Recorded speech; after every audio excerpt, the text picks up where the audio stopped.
So let's kick it off with Karl. Karl, you kicked off the sales trends with Sales Trend 1, really looking at the geopolitical trends on the world stage. So how did we go? And what updates can you give us about the current state, especially the key factors that businesses and sales teams need to be aware of so they can stay in business for all the right reasons? Karl, pop your, unmute. Thank you. Thanks. And happy 25th. Thank you. Okay, so we spoke about a couple of things a year ago. Obviously, one was Australia. Was there anything that we thought was of merit in Australia? Housing price crash. Well, I think if we keep on calling that, 1 year will be right. Impact on Australia of a prolonged trade war, as in the trade war between the United States and China. I think many people in Australia are feeling that now as China takes strategic action against Australia, as I think as part of that. We talked about drought and climate events, and I don't think we really need to belabour the bushfires. And if anyone feels that's uncorrelated to climate change, then let's have that discussion offline. Anti-corruption, you're seeing some interesting IBAC investigations at the moment. One wonders what would happen if there was a federal IBAC, but I'm told we don't need one, apparently. Our federal politicians and public servants are incorruptible. As far as Brexit goes in the UK, moving away from Australia, we asked questions. We didn't make predictions. We just asked the question, would the exit be hard, soft or delayed? Our odds at the moment say that there's probably a 55% chance they'll get to a resolution in December or the first quarter of next year. So they're stumbling towards a result. Will it be hard? Will it be soft? I think it's probably going to be closer to soft than hard exit. In terms of the United States, the reality is that without COVID, you would be sitting here now in Donald Trump's second term as president. So he would have been elected president if it wasn't for COVID. With Biden's election, everyone's obviously recalibrating what the future looks like. And I think that a number of you probably will have seen some significant initiatives on the part of the new administration when it comes to climate change. So John Kerry's appointment and his status within the administration is significant. So that's something to be positive about. I think that the heat between China and America will probably moderate, but I don't think that the trend will change in terms of a hardening of the relationship between the two powers. One of the things we talked about last year was border protection and how it affects politics in the US. It's a very divisive issue anywhere. And in the US, it did have an impact in the election, interestingly, in Texas. So I think it's a localised issue, but nevertheless one that can influence elections. It's something to watch. We talked about whether or not there'd be a financial crisis or when there was likely to be the next financial crisis. And of course, COVID's triggered that. And so at a very practical level, we all should remind ourselves that the United States government's Treasury and Federal Reserve essentially stepped in this year and guaranteed the rated debt, the rated borrowings of pretty much all listed American companies, and that government guarantee remains in place. So that is a very significant and very serious level of support that the American government provided to avoid a complete economic collapse in the United States, and those guarantees remain in place. And there's some question about when they'll be able to pull to lift them, if at all. Recession, well, the reality is we are in a pandemic-induced recession, a pandemic-induced collapse in demand. In Australia, we were very lucky because the government was much more enlightened than most, and we joke about the names, but JobKeeper, JobSeeker, these were very, very important initiatives to stabilise the economy. In other words, to keep a source of demand, and also to reduce the social harm that you're seeing in many other places where the pandemic is not being supported by as wealthy or as an enlightened government and opposition as we have. Finally, I asked the question about the appetite for US government debt. We're watching that really closely because China and Russia have been behaving in a fairly interesting way over the last couple of years. So they're significantly increasing and continue to increase their gold reserves. There's some speculation about when and if they might be able to reduce their dependence on the US dollar and on US treasuries as a form of savings. In terms of the US and China, we don't know how the Biden administration is going to tackle it. We do know that if Trump had been re-elected, that there would have been an escalation in the measures that America was taking against China. And you can still see some vestiges of that. So, for example, for the first time in memory, a US Rear Admiral involved in intelligence has been in Taiwan in the last 2 days on an official capacity. That's a mind-blowing provocation for the Chinese. So the question is that the tail end of Trump's policies, or is that a sign of how Biden and the new administration intend to conduct affairs with China? South China Sea, we've seen some concerning a progressive escalation by China in the South China Sea and pressure against Japan, Korea, Taiwan, everyone else in the South China Sea.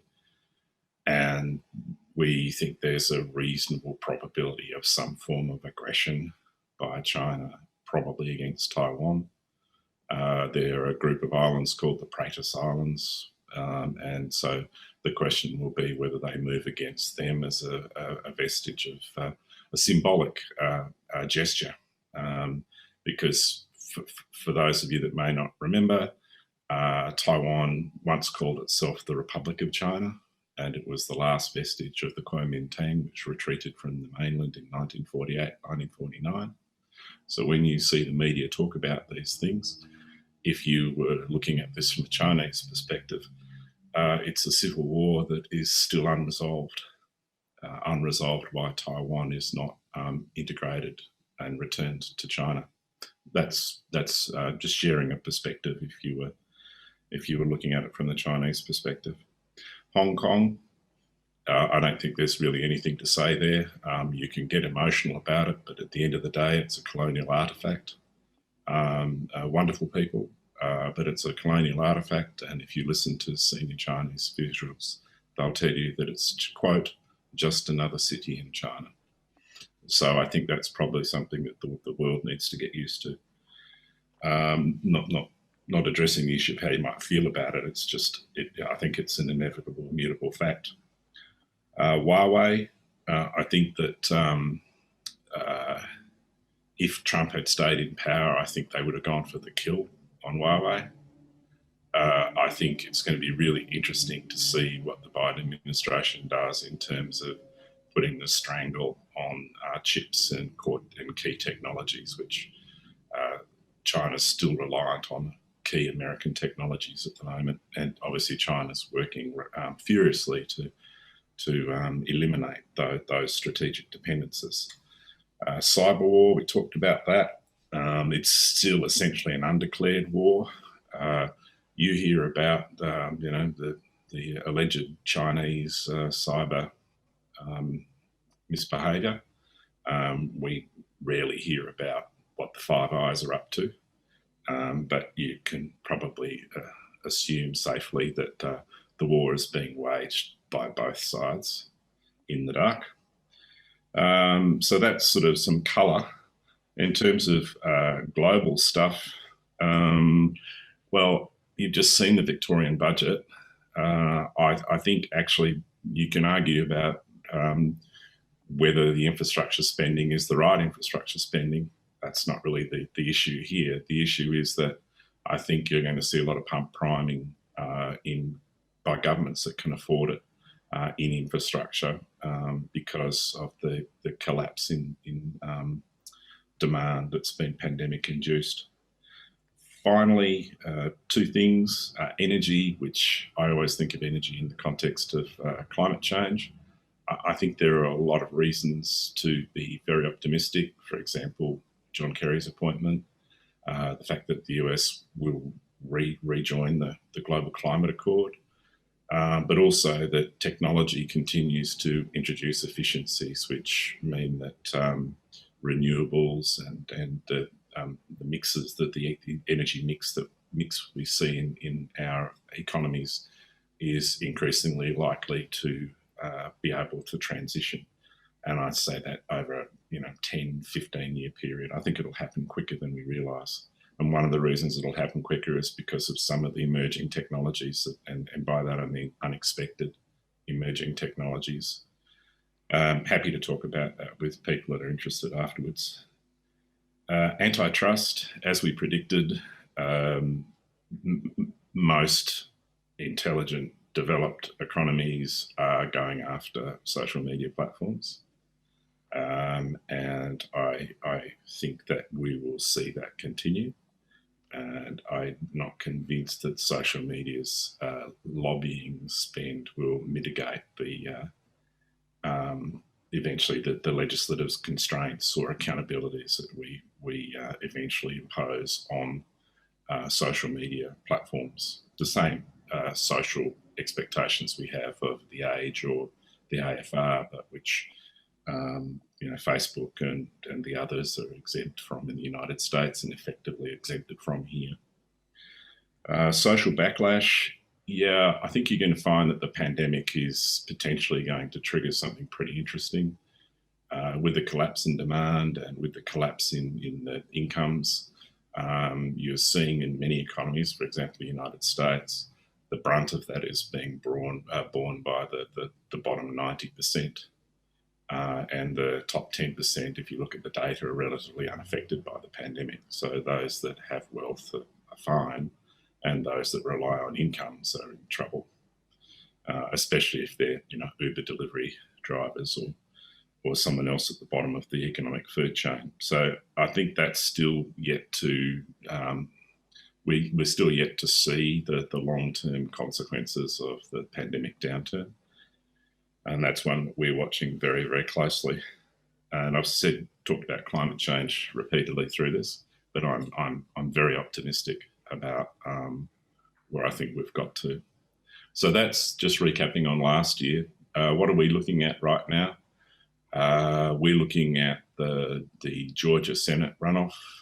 It's a really important, potentially hugely important for the world, because at the moment, most people seem to think that the Republicans will win the seats.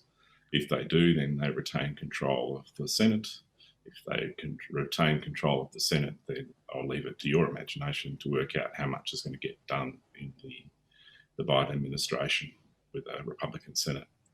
On the other hand, if we see we beat the odds and the Democrats get control of the Senate, then I think you could see some very significant